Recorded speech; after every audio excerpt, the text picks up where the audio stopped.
In episode 7.3 of Unshuffled, we discussed the third album from the Pretty Reckless. It's called Who You Selling For.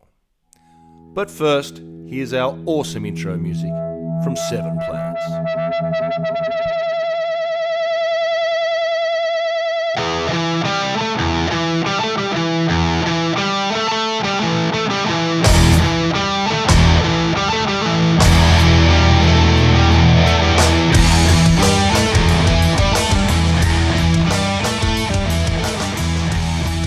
Welcome, listeners. Welcome back to Unshuffled. I know you've been anxiously awaiting this one, so it's great to have you back. I'm your host, Matt, and as always, joining me from Japan, the other side of the world, our co-host, Scotty D. Hi, Scott. Get your shit together. It's good to see you, Matt. Hope all is well. All is very well. It's beautiful here in Belgium, beautiful sunny day, and I think that winter is behind us. Let's hope so anyway. It's been a little while, as usual. It always takes us a little longer than we hope to get around to our next podcast, but here we are.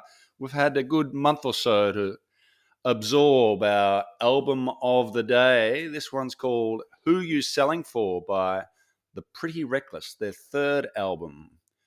I was looking forward to it. I've had a good time with it. You know, we were sort of both wondering about which direction they were going to go. We saw a few hints of perhaps a bluesier approach. So it was interesting to get my hands on this one and give it a listen and see where they took this thing. How did you go with this album? Talk about your first impressions and your time listening to this. I really like this album, actually. This album I think is going to be one that I'll go back and listen to again. I mean, just on a whim. I like it. I like that. I think that I sort of, in listening to this album, I think I kind of figured out, oh wait, okay, that's their wheelhouse, right? I think they really sort of, and we'll talk about it when we get through the songs, but it's like, oh yeah, this is the kind of song that this band does really well. I think perhaps they also went through that process of working out where they sound best. And having said that, there is quite a mix of songs on this. And again, as we always say, we'll talk about them as we get to them. But there's a few different genres within this album, a bit of a mix. And we'll get to that as we go through them. But as always, we need to talk about the details of the album, and that's your job. I've got the hard copy, the CD here, so I'll be checking this twice and making sure you cover off everything. But if you could talk us through the album details. All right. So I've got, for the release date is October 21st of 2016. It's on Razor and Tie Records, which was the label of the second one too, but I don't think it was for the first one, if I remember correctly. This was produced by Kato Kandwala, again, as the previous two albums. We'll probably talk more about this next album, but this will be the last album that he'll produce for the band. He'll unfortunately pass a year and a half or so later. And then it was recorded at Water Music, Hoboken, New Jersey, which I believe is also where they've done most of the recording for the last two albums as well. Lineup hasn't changed. I mean, they've sort of locked it in there. Taylor Momsen on vocals, Ben Phillips on guitar, Jamie Perkins on drums, and then Matt's brother Mark on bass. Yeah. Mark Damon. And they had several guest musicians on this, which we'll talk about when we get to the songs, but some very talented artists making guest appearance on this one. The cover art is quite a big change from the styles that we'd seen on the previous album, and indeed from the style of the next album. This one really stands out from all their other albums in terms of the artwork. Both the color, but more particularly the sort of feelings that it evokes. What are your thoughts on the cover art here? Talk us through it. So I like the cover art of this. The cover art of this is very distinctly different than what the previous two albums have been. I assume that Taylor Momsen is the model for this image, and I guess it was designed by it's a pencil sketching from an anonymous friend. So it's a friend of Taylor Momsen's who's remained anonymous, from what I understand. Yeah. Um, but it reminded me of. Do you remember? Was it Charlotte Perkins Gilman's story, The Yellow Wallpaper? Don't know it. It's about a woman who is I mean, basically, she's gaslit, right? It was gaslighting before we knew what gaslighting was, and she's driven crazy by her husband. She's sort of just driven insane by the people around her, and but she's not insane. Everything she's saying is reasonable. She's right, but she's led to sort of believe that she's crazy. And I don't know. I even hear some of that coming through in the lyrics of the song, and so maybe that was why I made that connection. But even the yellowing, I just reminded me of that short story. Yeah. I mean, there was a real sort of brashness and confidence in the cover art. The sort of, this is Taylor Momsen. She's not wearing many clothes or any on the previous album, and she's, you know, just so bold to do that. This one is a very vulnerable image, and I think that, and again, you're right. There's some vulnerability that comes through in the lyrics on this that support the cover artwork. It's a very different feeling that you get both from the cover artwork and from reading the lyrics of the songs, and perhaps we can talk a little more about those as we get through the track by track, which is always the next thing we do. Should we get into it? Let's do it. Who's going to get the new ball, as they say in cricket? You wouldn't know about that. The new ball goes to. I'll, I'll take it. Okay. I assume new ball means I go first. Yes. The I'm happy to defer. the first track is sort of a split track. It's two distinct tracks in one, right? Yeah. The walls are closing in, and then which leads into Hangman. And the walls are closing in is, I guess, to what you were saying actually with that whole. I think you were the one that just mentioned vulnerability. And it is. She's saying the lines are just very similar. It kind of reminds me of the beginning to Bohemian Rhapsody, but she's saying, "There's no light, Mama. I can't see. There's no one left to break this fall, Mama. There's no one at all." Right? That's it over this piano, and then it busts into Hangman, which there are a couple things here of note. First off, it's them, and I realized this when our call started and I was singing Them Bones in my head. This song reminds me of, it's got that sort of Alice in Chains feel, and I was trying to figure out what song does this remind me of. And I think like the doubling of the vocals and the way that even kind of that there's the intonation of the vocals sort of reminds me of Them Bones, I guess. That was what I found. Anyway, um so there's that kind of has that feel. There's the sound of the guitar. The bass is kind of punching through a little bit harder here than I think we've heard before. And I appreciate, like, so we've had two albums of sort of sexual double entendres, and she just right out of the gate hits us with some Latin on this one, like like something out of Ghost. Yeah, it is an interesting. I, I don't see that these two songs actually go together that well. I'm not sure of the reason for sort of smushing them together like that. It is an interesting opening. I like the piano. I made the same observation about Bohemian Rhapsody. It feels a little sort of tacked on though to me, that start. I don't know. It seemed a little strange. I would have been happy for them to go straight into Hangman. The band that came to mind for me, I think, because of the chanting rhythm, was Tool. I don't know. It was a sort of Toolish build up in that rhythm. Very catchy chorus, and they're very good with their choruses. And I like the middle section of this song too. This feels like something different for the band, as you said. It is a new direction and a very good song. I really like Hangman. Not so sure about The Walls Are Closing In, as promising as it was. The next one, though, is a hard rock song and very similar to the types of songs that we've heard on their previous album. It's called Oh My God. This has a huge guitar and drum opening. I love the percussion on this. It did remind me of a couple of their songs off previous albums. The vulnerability, though, even though it's not so much in the music, it does come through in the lyrics of this again. This feeling of regret. I want to take it back.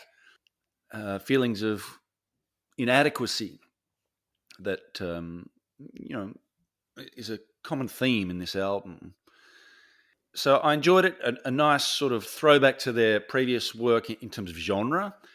Perhaps it ends a little abruptly for my liking.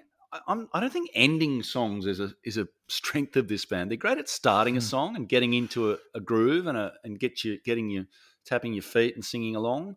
But sometimes they get to the end and you think, oh, whoa, hey, what? We need another chorus, or there needs to be that didn't feel right there. So that would be my only criticism of what was otherwise an enjoyable song and a reminder that they're still a very good hard rock band when they want to be. That's interesting that you mentioned about the ending because there's a. I'll talk about I'll talk about that later with another song. Yeah, this one I think that there's a ferocity here to this song of kind of when it comes out. I think that this is one of their hard rocker songs, as you've mentioned, and there is that vulnerability, and I really like how her voice sounds on this song. It's got sort of this huskiness that comes through, and the drums are sort of this constant pulse. But this is one of those hard rocking songs where I think kind of the band started. And so I want to pull into Take Me Down, track 3, Yep. where this is more of that mid-tempo rocker, where this is, so when I was talking about earlier where the band has kind of sort of found their wheelhouse, it's this mid-tempo rocker is one of those styles where I think the band has just sort of honed this in. And I would even argue that maybe they're the best I've heard out there right now doing this style, this kind of mid-tempo. And I really like this song. I mean, it's definitely a radio hit. It does that sort of quiet, loud, quiet formula that works really well for them. And she's got this great voice that for building tension.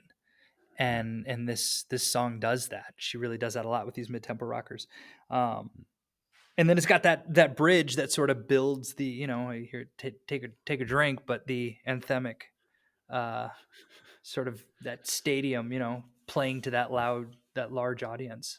Yeah, this was the first song off this album that I thought that's a hit, and Mm. and it was a single I think too, and they played it live. The toms and the muted guitar that build up throughout the verses is yeah, they are very good at that.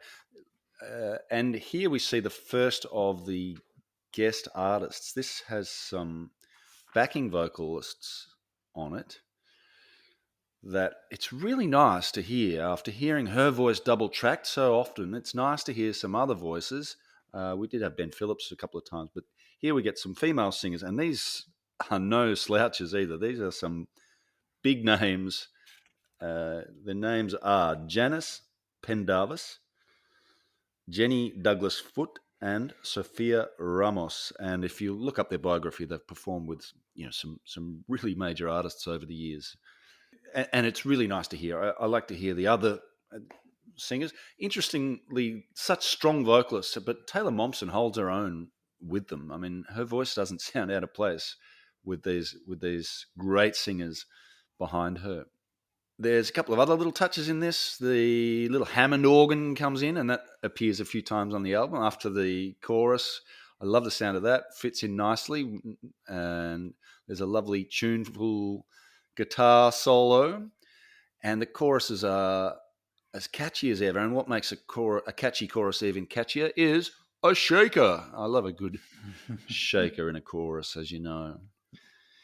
There is a sign with the devil bit, which I think makes about the 28th song out of 30 so far that mention the devil. So seems to be a common topic. The devil gets quite a mention, but this has a sort of crossroads theme in it. So I guess the devil warrants a mention there. That idea of playing music for your soul comes through in this one. It's a great song. I really liked it. The next one is called Prisoner.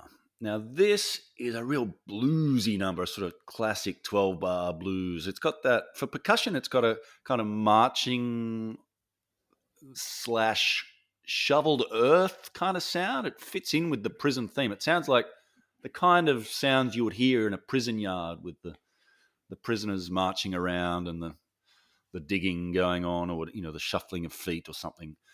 So it fits in with the theme. So It, here, that question of what genre is best for this band. We saw some southern blues type tendencies that was started to creep in and almost overtake the hard rock heavy metal stuff they were doing, and I think this is another example of that. There's nothing groundbreaking in this song, but it is entertaining and well executed, and just another example of the band really doing well in the bluesy sort of rock genre. Just before you start, again, the only criticism I have here is the ending. It's another example of something that feels a little sudden there at the end, but otherwise, a good song. Your thoughts?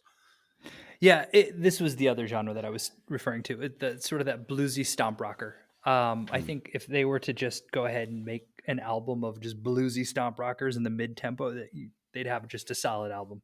Uh, mm. this one, again, I really like her voice. Her voice is there's this sort of huskiness that comes through and really sells the songs in a way that maybe I just didn't notice or wasn't there as much on the first two albums. Um, it's her style of singing. It doesn't feel so slick, right? I mean, it feels like maybe in the earlier albums, it's possible her voice was sort of cleaned up a little bit in post production, whereas here it sounds more like they're just leaving it alone and letting it be. I like the sound of the drums. There's kind of that sort of dreamy, sweet emotion by Aerosmith drum fill effect, kind of at one point here, and the beginning and the ending, the sort of the rhythm. I was wondering if they were trying to emulate a chain gang, right? Just to keep in with the theme of the song. Yeah, no, I like this song. It's yeah, I like it. But then that moves us into Wild City, which is track 5, and this one does feel, I thought, to be a bit of a sort of divergence for them. It has kind of this cool dancey wah wah effect that I don't know that I've heard from them yet, and there's even the sort of the way that he's riding the hi hat on the instrumental interludes. Sort of there's kind of like a 70s Isaac Hayes kind of Superfly feel to Yeah, yeah. I wrote a to seventies this. seventies cop show is what I wrote in my There you notes. go. Yeah, yeah, yeah. Yeah, and we get the backing vocalists back here again. The three really strong voices. Yeah, I like the '70s vibe in this. It is quite different. I like the sound of the city. The effects they use in the intro there, the car horns and the sirens and all of that stuff. Some good atmosphere, and love the addition of the backing vocalists. I think they're a great compliment for Taylor Momsen's voice, which is, as always, the star of the show. Next one. And speaking of guest musicians, here we get another one. Now, the guest musician on this one is Warren Haynes. And we've only been, what are we up to? This is our 7th band. He's already featured on one of our other bands, Warren Haynes. Mhm. What was the song? There was an Atomic Bitchwax song off their second album, which was it Smokescreen? Yeah. Give me 1 second. I've got it right here. Sorry. That's all right. It I think it was was. Smokescreen. I think you're right. Yep, it was Smokescreen. You're absolutely right. Yeah. And he was great on that. And this guy's, he's obviously a bit of a gun for hire, but if you can hire him, he's worth adding in. I don't think he was in the studio when they recorded this. They sent him the complete or almost completed track, and he added his flourishes over the top, so his slide guitar and solos. There is another guitarist in this too, according to the liner notes, a fellow called Tommy Burns, who I assume is the same guy who's been Billy Joel's guitarist for the last 25 or something years. So again, another very accomplished musician. I don't know which part is whose. I assume that sort of extended solo towards the end is the Warren Haynes part, but I don't exactly know who does what. But anyway, guest appearances aside, and they're very good. This is another one of those bluesy Southern fried numbers, and yeah, this is again. I think they've found their strong suit with this one. There's plenty of familiar tropes for this kind of music. There's a rollicking piano. The Hammond reappears at one point. The extended guitar solos. There is a point where it gives way to a sort of slower and more reflective section towards the end. So there's a lot in this, but none of it feels forced or overdone. There are a lot of ingredients, and sometimes you can accuse a chef of overcomplicating a dish, but I don't think they've done that here. I think they've managed to combine all these different things really well. It would have been a fun recording session. It feels like there's a real joy in this song, and yeah, it just rocks along really nicely. I really enjoyed it. It was in the running for my favorite, but I don't think it quite won. But it's certainly one of my favorites on this album and from the band so far. I think. All right, so there's this track and then a track that's coming up that I've got is in my running for my favorites. And like this song, this was the song that when I listened to this was the one where I went, "Oh yeah, they're the best at doing this type of music." Right? They're the best out there right now at doing this type of music. And if I was to have to make a top 10 of mid-tempo rockers, not even just the Pretty Reckless's mid-tempo, if I was to make a top 10 of all-time mid-tempo rock, this has got to go on it. This is such a great song. I think it's one of my favorite songs on the album. I think it's up there in favorite song by the band, as I think you mentioned the same. The theme that keeps coming up, and I'm noticing it here also, is this idea of sort of recapturing, trying to get back to sort of an innocence and naivete that was sort of lost, right? Almost like she now her eyes are open to kind of what's around her in a way that she didn't necessarily know before, and sort of wants to go back to that. And I'm seeing that theme come up repeatedly, and I guess it goes back to vulnerability as it comes up here. But at the end of the day, long story short, you can't go wrong with a Warren Haynes guitar solo. Is what I'm realizing. You just can't. The next song is "Who You Selling For." Just before you go on, Yeah, um, have you got any touchstones in terms of influences on the previous one? My knowledge, I was thinking Leonard Skinner, but my knowledge of that whole branch of music perhaps isn't as good as yours. Have you got anyone that you could compare it to with that piano and that, the whole, who were you thinking? Which bands came to mind in that one? I was thinking Government Mule. I mean, I was just thinking that was where, I mean, I think that they wrote this song and they had sort of this southern, because it definitely has more of a southern feel to it than Take Me Down, right? And Yeah. so and you just referenced that with Leonard Skinner, and so I imagine they wrote the song and they were just like, we got to get Warren Haynes on this, right? I'm Mm. imagining that it was sort of a, we need to add his touch to this. And so I would think kind of just sort of that genre, that Government Mule Okay. style. Yeah. Leonard I'm Skinner. not. I mean, I haven't listened to Government Mule. I guess I need to. All right, you got the next one. Who are you selling for? this is the title track. A nice little tune. I like the guitars. I like the vocals. Opening, the drums kind of creep in, but they're never really sort of at the forefront. Just kind of always silently, sneaking around in the back there. And then everything does kind of open up, and we get backing vocals. The drum unleashes just a little bit, kind of crescendoing of this tension, and then it all just pulls back out again, right? And so it's just like Mm. this brief flash, and then it all just sort of recedes back to the Yeah. background. Um, yeah, no, it's a nice song. And I think that if you're gonna, whoever is doing the sequencing of this album, I think it was the best song to follow the last song. I think that Yeah. kind of quiet things down a little bit. Yeah. Yeah. I agree. It felt a little short for me. This song. I think there's a good song in this. It's an interesting choice for the title track, perhaps at 2 minutes 47. It feels just a little bit unfinished, and they could have sort of built on it a little more and had a more complete feeling song. I think to me the highlight is that middle section. In the lyrics, you'll notice she name checks a few people. So John and Paul, obviously from the Beatles. The Roger, she's talking about Roger Waters from Pink Floyd. Can you tell me who Travis is? There's a Travis. I don't know. Am I just so ignorant that there's some really famous Travis I don't know about? And when Travis called, I didn't even answer. Who is that? I don't know. Travis Barker? I don't know. I don't know, actually. Yeah, because the others were all kind of obvious, right? Let's talk about Roger building a wall, and there was a Yeah. walrus reference with Paul. I don't know. There was a strange. There was When these Travis just. Yeah. when Travis called, I didn't even answer. Yeah, I don't know. I thought that was an odd lyric, and I felt so ignorant. Like, there's obviously some really famous Travis I don't know about, but anyway, doesn't matter.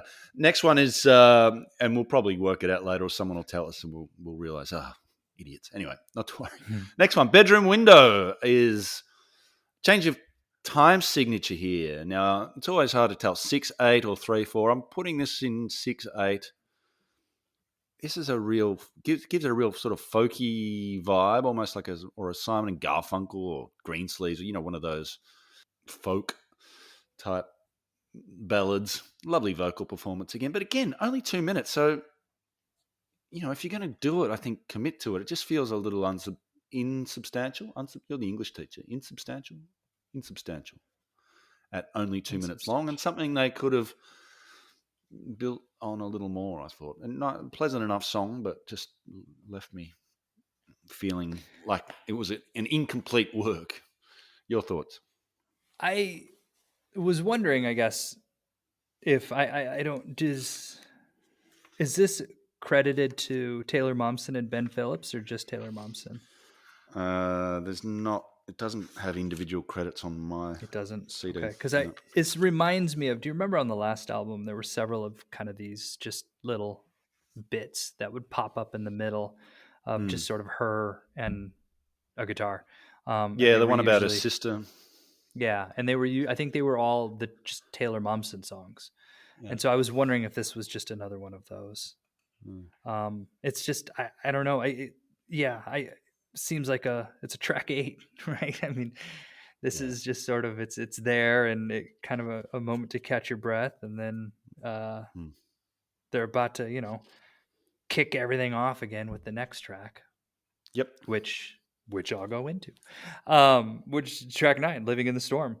And this is just another song again that sort of captures what they do well. It's fast, it's angry, it's gritty. It's got a great guitar solo, but I'm gonna be honest. This is one that the number of times that I'd listened to this album, I was inclined to skip this one. I would sort of, after Bedroom Window, I'd just find myself I would start the song and I would listen to it, and then I'd just be like, all right, let's jump ahead.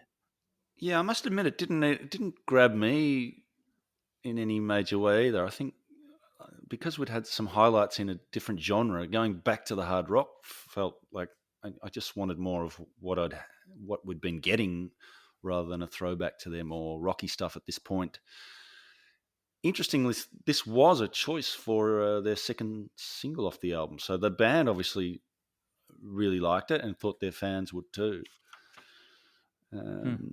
I don't mind it. Like, sequencing wise, it's good here. It's something different at this point in the album, but yeah, I mean, it was okay. I quite liked the lyrics, and was a decent hard rock song, but nothing outstanding in my mind. And yeah, I wasn't inclined to skip it, but it wasn't one that overly grabbed me either. The next one's called "Already Dead," and we're getting now towards the end of the album.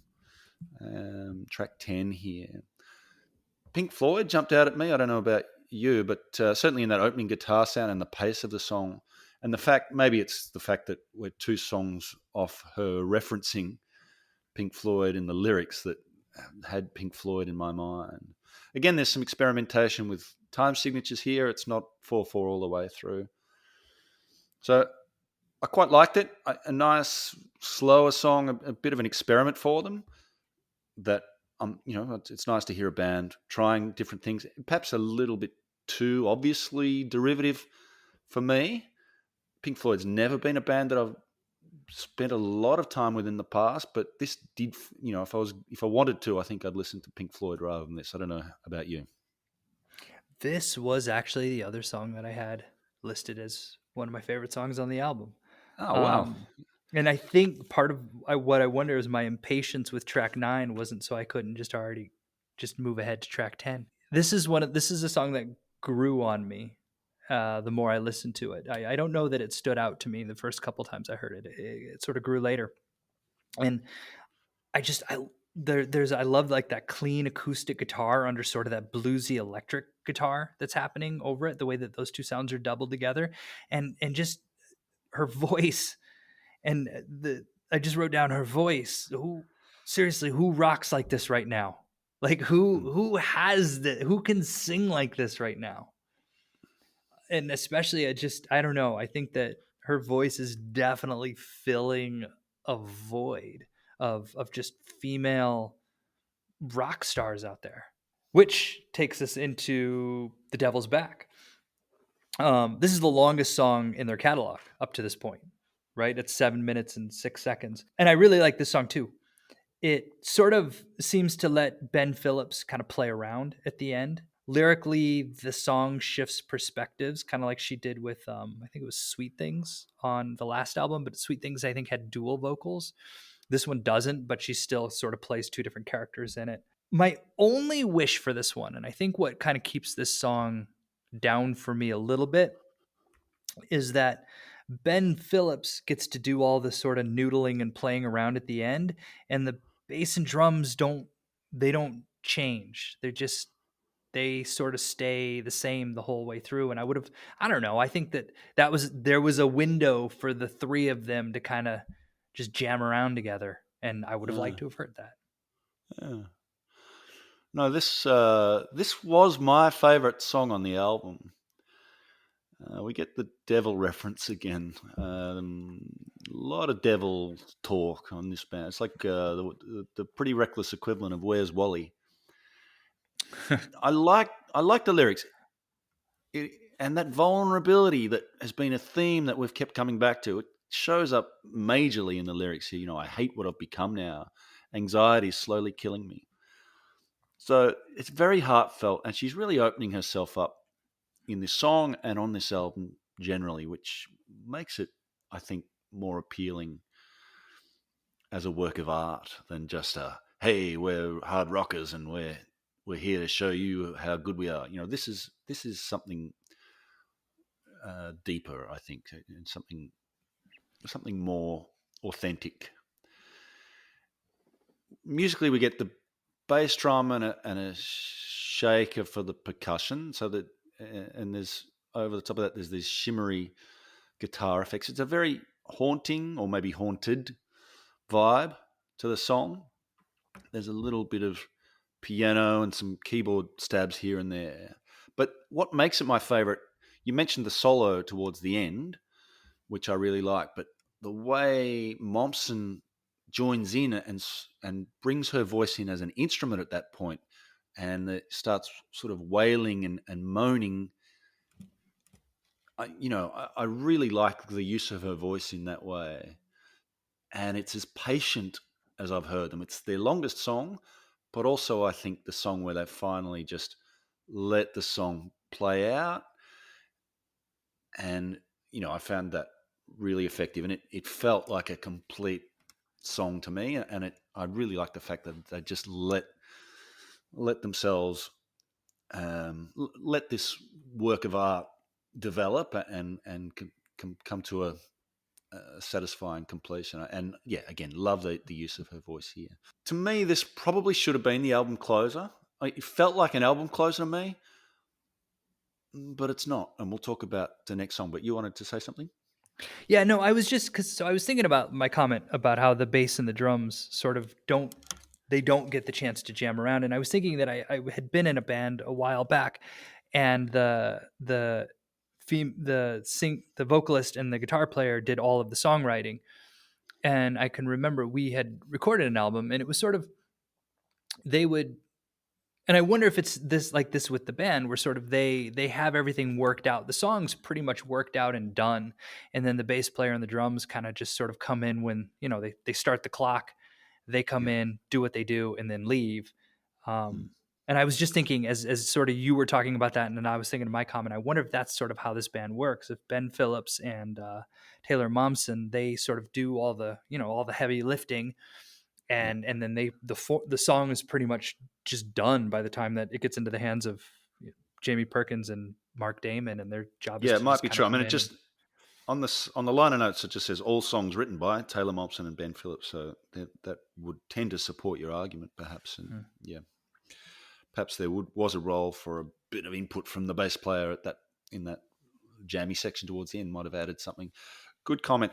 As I said, felt like an album closer to me, this one, but it's not. And instead, we get something. This is my first WTF question mark moment. Like you kind of feel like, wow, how lovely. And then all of a sudden you get something completely different.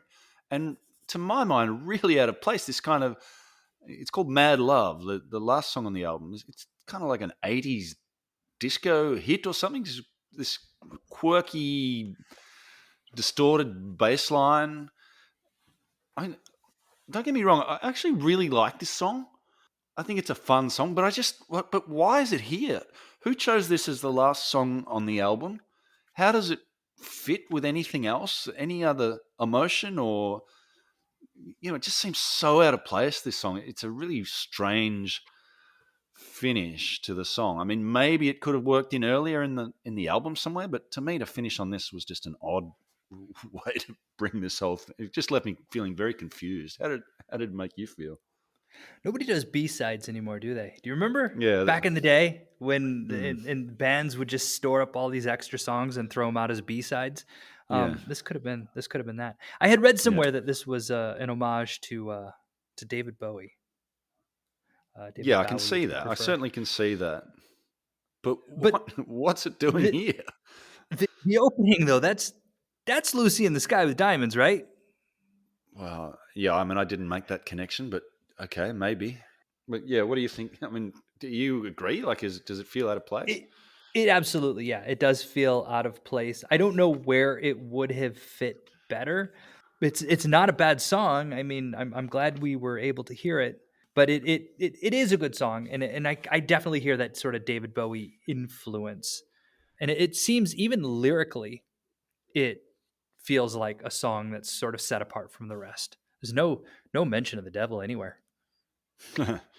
There's a lot of Yeah, mention of a lot of love, fantasy. It just even lyrically, it's sort of a different song, yeah. No, I which think is less is more sometimes, and I think if they had, as you said, just stored this away and released it, I don't know, as a single to sell at concerts or something, or- you don't have to put every song that you write and make on an album if it doesn't belong, perhaps. So hmm, this one I could have done without. But overall, tell us about I mean, you obviously like the album, right? I did. I think that I do. Of the three that we've heard so far, I like this one. Stylistically, I like it. I think that they've found sort of their I think they found what they do well. I Yeah. think the songs track 3 and track 6. I think that those songs are just quintessentially the Pretty Reckless, Which right? I think if was you were would if take me down and back to the and river. Yeah. Back to the River. I think if you were to, if anybody was to ask you who is this band, I think you just put on either one of those songs and just be like, "This is. Do you like Yeah. this? This is the band." Yeah. Yeah. But having said that, I mean, they're kind of new for the band at the same time. It's not something they were hinting at it on their previous album, but these are in some ways a new direction for the band. So that's where in my comments, because thinking forward to the next album, I'm kind of hoping more of that continues. But I'm Yeah, me too. also fully aware that there's going to be a huge shift in the band's sort of structure and influence between Mm. this album and the next album. And there's what 5 years I think passed between the two albums. Yeah, and we will have the passing of Mr. Kandwala. It slightly worries me that the cover artwork on the next album looks like the first two more so than this one. I don't know. I don't want to get too far ahead of myself, and I'm happy to give it a listen. But yeah, I like you hope this isn't the last we've heard of that bluesy, mid-tempo Southern influence rock, which they seem to do so well. If you look at the cover, and I know we'll talk about this more, but on that next album, she's laying on a tomb. I think the loss of Kato Kandwala is definitely not going to go unmentioned. Yeah, of course. Yeah. All right. Well, we've got that. We'll find that out soon. We'll talk at the end of the podcast if we, because there is another possibility of another album we could cover before we get to that one. So let's hold that conversation at the end. Firstly, though, the all important Bound Brownlow. We need to cover that off and make sure our listeners aren't left wondering who our top three performers were. You usually go first. I think I might take it over soon. And you might hear a pigeon that seems to have settled in our roof somewhere near here that's making his or her contribution felt as well. Of course, and I don't think it's going to change, and I suspect you're going to say the same. Taylor Momsen gets the 3 votes as the best performer on this album. One of my favourite vocalists, full stop. Great singer. And yeah, I think her voice, it's so, I don't think we've used the word effortless yet on this episode, but it does seem like it's just a natural thing for her. I'm sure she works at it, but yeah, just a great voice and so adaptable. There are several different styles of song on this album, but she pulls them all off equally well and holds her own with those really strong backing vocalists that appear on 2 of the songs. So great performance, Taylor Momsen, and really nice to hear the development in the lyrics on this one as well. 2 votes. I guess Ben Phillips has to get it, the co-songwriter, and he makes various musical contributions as well. I'd love to give a vote to the backing vocalists, but I don't think that they technically qualify. Or maybe a vote to Warren Haynes for basically one solo on one song. But I better give it to one of the actual band members. So I'll give it to the drummer. So that'll do. Is that the drummer's Jamie Perkins, right? I think so. All right, just to be contrarian, I'm giving my 3 votes actually are. I was gonna say they were going to the No. bass player just for no. No. It's no, it's going to Taylor Momsen. The 3 and the 2. I don't know how to do that differently. I can't give. I mean, Taylor Momsen and Ben Phillips have to take the top 2 spots on this one. I was torn actually between Mark Damon and Jamie Perkins. Mark Damon, I haven't shown any love to him at all. And I thought the bass does do there's some moments here where the bass kind of stands out. My inclination was to go Jamie Perkins, but you did, so I'm going to go Mark Damon. Okay. So we're almost done. I think we've talked a little bit about our expectations for the next album. The elephant in the room, though, is that there is a new album out from a band that we have previously covered on Unshuffled, and we both really loved them. And the new album is getting all sorts of press. The band is Ghost, and their new album, Impera, is not only out, but I have already ordered and received the CD, and I believe you've already ordered and received the vinyl. So we've got it there going, ready to go. What do we do? Do we finish with the Pretty Reckless, sign off on them, and then move on to the new Ghost album? Or do we just say, you know what, that last Pretty Reckless album can wait, and we get our grubby little fingers on the new Ghost album and give that a listen? Well, now, first of all, we get to make the rules here.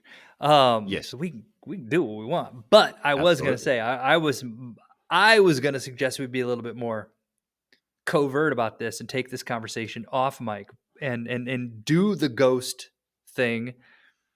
And then if our fans are the multitude are clamoring and can't handle the not sequencing, we would, that would be sort of like a special drop that we would do later, a midweek. Anyway, I say we do Ghost. I say we I do say Ghost as well. yeah. Okay, I've got I'm the like, vinyl. It's hot pink.